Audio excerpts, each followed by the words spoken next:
السلام علیکم ورحمۃ اللہ وبرکاتہ۔ بسم اللہ الرحمن الرحیم۔ وللہ الاسماء الحسنی فادعوہ بہا، صدق اللہ العظیم۔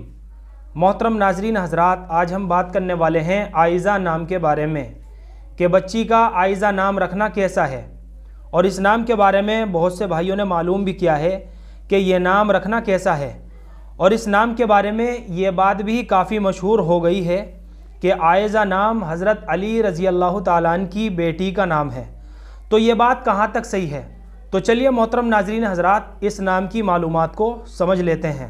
تو محترم ناظرین حضرات، عائزہ لفظ دو طرح سے استعمال ہوتا ہے، ایک ہے عین اور زا کے ساتھ، اور دوسرا ہے عین اور زال کے ساتھ۔ تو سب سے پہلے ہم بات کریں گے جو لفظ زا کے ساتھ ہے، عائزہ۔ عربی زبان میں اس کے معنی مفلس اور محتاج کے آتے ہیں۔ جو زا کے ساتھ عائزہ ہے اس کے معنی آتے ہیں مفلس اور محتاج۔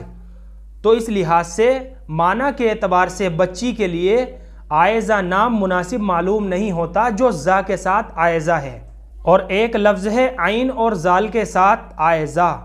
تو جو زال کے ساتھ عائزہ ہے یہ نام رکھنا بچی کے لیے مناسب ہے۔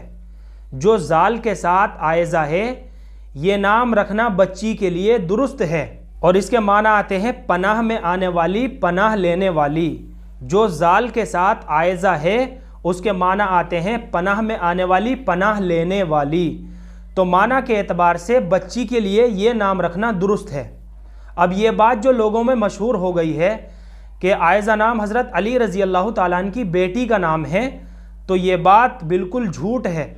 یہ بات کسی مستند کتاب میں ہم کو نہیں ملتی۔ تو باہر کیف میں یہ عرض کر رہا تھا جو زال کے ساتھ عائزہ ہے اس تلفظ کے اعتبار سے بچی کا عائزہ نام رکھا جا سکتا ہے، بچی کا عائزہ نام رکھ سکتے ہیں۔ اللہ ہم سب کو سنت و شریعت پر پابند فرمائے۔ فقط واللہ اعلم۔